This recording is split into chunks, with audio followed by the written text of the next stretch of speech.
سبحان اللہ نعرہ تکبیر اللہ اکبر۔ آئے دنیا میں بہت پاک و مکرم بن کر، آئے دنیا میں بہت پاک و مکرم بن کر، مگر آیا نہ کوئی رحمت دو عالم بن کر۔ پیارے آقا صلی اللہ علیہ وسلم کی الگ الگ انداز میں کس انداز میں تعریف کی جائے، یقیناً جیسے بھی انداز میں تعریف کی جائے سننے میں مزہ آتا ہے۔ محترم حضرات، محترم خواتین، عزیز دوستو، آج کا یہ اجلاس اصل میں یہاں پر چلنے والے مکتب کے بچوں کا پروگرام ہے۔ چونکہ پچھلے کئی سالوں سے اس علاقے کا جو سالانہ اجلاس ہوتا تھا وہ لاک ڈاؤن کی وجہ سے نہیں ہو پا رہا تھا، اور یہاں کے بچوں کا بھی پروگرام نہیں ہو پا رہا تھا۔ الحمدللہ اب حالات سازگار ہو رہے ہیں۔ امام صاحب کی خواہش تھی کہ کوئی پروگرام کیا جائے۔ رائے مشورہ کرنے کے بعد یہ طے ہوا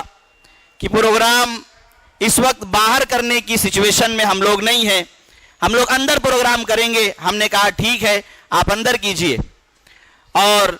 اتنے مصروف ترین وقت میں کہ جبکہ یہ اجلاس یکایک شروع ہو گئے ہیں اور پورے شہر نہیں بلکہ پورے ملک کے اندر یہ جو بقیہ ایام رہ گئے ہیں رمضان کے، مدرسوں کے، مکاتب کے، اور اس طریقے سے نوجوانوں کی خواہش پر بڑے بڑے اجلاس ہو رہے ہیں۔ علماء کرام کی تاریخیں نہیں مل رہی ہیں۔ آج جس شخصیت کو ہم نے مدعو کیا ہے، یقیناً یہ آپ حضرات کی خوش قسمتی اور آپ حضرات کے لیے سعادت کی بات ہے کہ اتنے مصروف ترین وقت میں سے حضرت والا نے اپنا وقت نکال کر دیا۔ لیکن اس میں بھی یہ امید آخر میں ٹوٹنے والی تھی کہ کہیں حضرت والا تشریف نہ لائیں۔ چونکہ کل ہی ہم لوگ امباڑی کے اندر تھے اور وہاں پر حضرت کے پاس بمبئی کے چند مفتیان کرام کا فون آیا کہ کل ہمیں ارجنٹ میں مالیگاؤں نکلنا ہے۔ میں نے سر پکڑ لیا، حضرت یہ کیا ہوگا؟ حضرت نے کہا کہ انشاءاللہ آ جائیں گے۔ اور آج کی تاریخ میں بھیونڈی کے اندر حضرت مفتی صاحب کا 2 پروگرام تھا، یہاں کا اور ایک دھوبی تالاب میں۔ لیکن یہ آپ حضرات کی خوش نصیبی ہے کہ آپ حضرات نے کس طریقے سے حضرت کے لیے دعائیں کی۔ حضرت اس وقت سیدھا مالیگاؤں سے آپ کی مسجد میں تشریف لا رہے ہیں۔ ہم آپ کا تہ دل سے خیر مقدم کرتے ہیں، دل کی گہرائیوں سے آپ کا استقبال کرتے ہیں۔ انشاءاللہ پروگرام ہم اپنا آگے بڑھائیں گے۔ پروگرام کرنے کا جو مقصد اور حضرت کا بیان رکھنے کا جو مقصد ہے، مختصر میں آپ کو بتلا دوں کہ اس وقت ملک کے جو حالات کروٹ لے رہے ہیں، دن بدن الگ الگ کروٹ لے رہے ہیں، کہیں نہ کہیں کسی نہ کسی عنوان سے مسلمانوں کو ٹارگٹ کرنے کی کوشش کی جا رہی ہے، مسلمانوں کو ہراساں کرنے کی کوشش کی جا رہی ہے۔ کبھی مسجدوں کو لے کر، کبھی مدرسوں کو لے کر، کبھی مدارس کے طلبہ کو لے کر مسلمانوں کو طرح طریقے سے تو الگ الگ طریقوں سے بدنام کرنے کی کوشش کی جا رہی ہے۔ یہ سلسلہ بڑے پیمانے پر پوری پلاننگ کے ساتھ ہو رہا ہے، اور ہم خواب غفلت میں بالکل محو ہیں، آرام کی نیند سو رہے ہیں۔ ہم مسلمان، چاہے بھیونڈی کا مسلمان ہو یا مہاراشٹر کے کسی اور علاقے کا مسلمان ہو یا پھر یوپی اور بہار کا مسلمان ہو، یقین مانیے اسے حکومت کی پالیسیوں سے کوئی لینا دینا نہیں ہے۔ آج ہم اس طریقے سے مست ہو چکے ہیں، جس طریقے سے دین کے دوسرے کاموں کے ہم بالکل غفلت اور لاپرواہی کے شکار بنے ہوئے ہیں، شکاری بنے ہوئے ہیں۔ نمازوں کی طرف ہماری توجہات نہیں ہے، دیگر عبادتوں کی طرف توجہات نہیں ہے۔ اسی طریقے سے دن بدن ہم اپنی اولاد کی تعلیم کی فکر کرنے سے بھی پیچھے چلے جا رہے ہیں۔ آج آپ اندازہ لگائیے، سروے کیجئے، جن مکاتب میں 200 250 بچے پڑھتے تھے ان کی تعداد بڑھنے کے بجائے کم ہو رہی ہے۔ اسکولوں میں طلبہ کی تعداد کم ہو رہی ہے، مدارس میں طلبہ کی تعداد کم ہو رہی ہے۔ مدارس میں تو ہم اپنے بچوں کو بھیجنا ایسا لگتا ہے کہ ہم پر کوئی ضروری نہیں ہے۔ ملک کے حالات سے آگاہ کرنے کے لیے، حکومت کی پالیسیوں سے آپ کو باخبر کرانے کے لیے، اور آئندہ کس طریقے سے مسلمانوں کو اس ہندوستان کے اندر رہ کر اپنی کس طریقے سے زندگی گزارنا ہے، آپ کو ان کے طور طریقے سمجھانے کے لیے آج ہم نے مفتی صاحب کا وقت لیا ہے، کیونکہ حضرت پورے ملک کا دورہ کرتے ہیں، الگ الگ طریقے کے لوگوں سے حضرت کی ملاقات ہے۔ ایک طرف تو ہم اس طریقے سے بے فکر ہوئے ہیں، اور دوسری طرف جو فکر مند لوگ ہیں ان کو فکر اس بات کی ہے کہ آئندہ جو حکومت کی تعلیمی پالیسیاں آ رہی ہیں ان میں تو ہم اپنے مدارس اور مکاتب کو ہم کو بند کرنا پڑے گا۔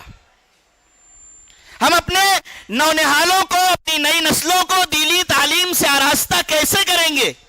اسکولوں کا جو نصاب آ رہا ہے، ہم اب تک جو ہے اس کے اندر دینیات وغیرہ سے لے کر اور کسی انداز سے جو ہے ہم دینی تعلیم سے آراستہ کر دیتے تھے، لیکن اب ایسے طریقے آنے والے ہیں کہ ہم وہ بھی نہیں کر سکیں گے۔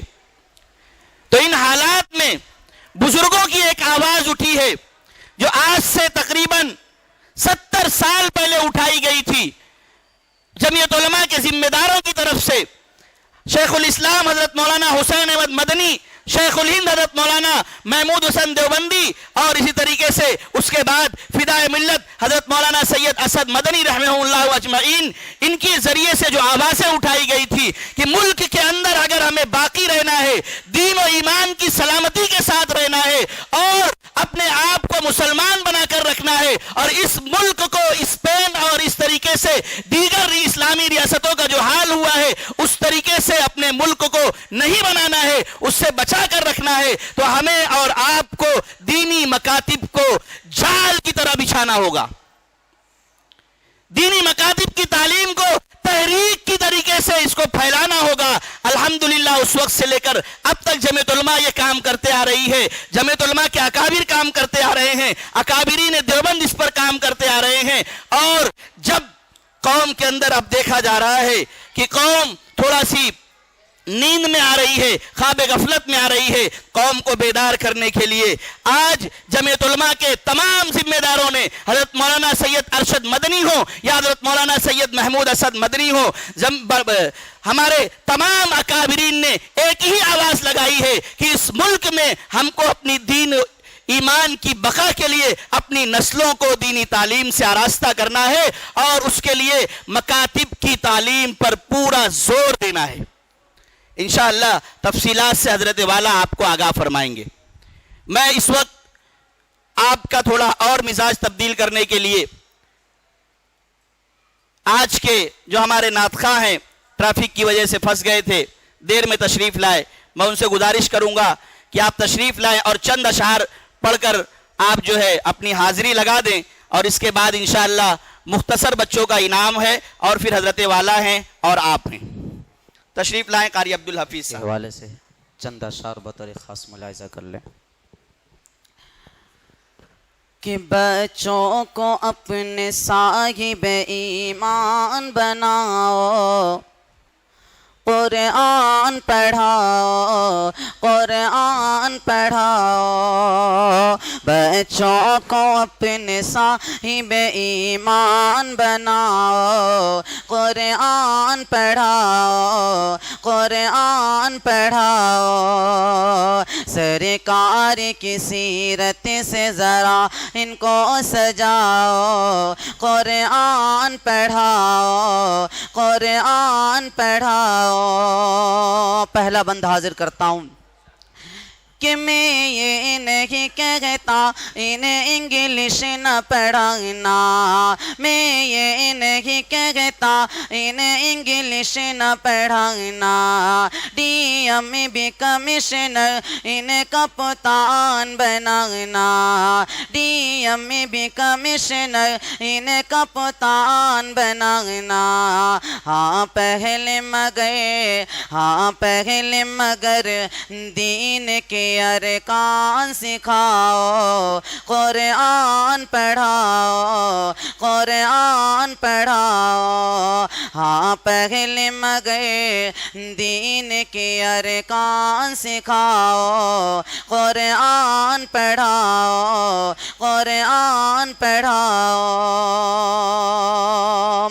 کہ تم شکر کرو رب کا مدارس جو گئے چلتے تم شکر کرو رب کا مدارس جو گئے چلتے پڑھ لکھ کے آقا دین کے دائی گئے نکلتے پڑھ لکھ کے آقا دین کے دائی گئے نکلتے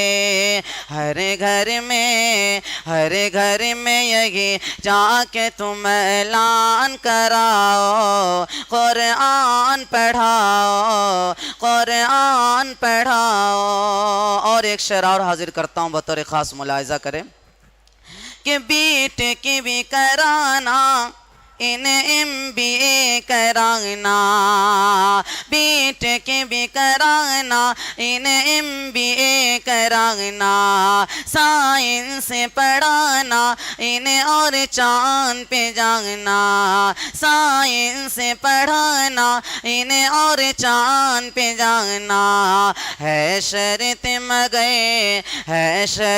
مگر پہلے مسلمان بناؤ قرآن پڑھاؤ قرآن پڑھاؤ ہے شرط مگر پہلے مسلمان بناؤ قرآن پڑھاؤ قرآن پڑھاؤ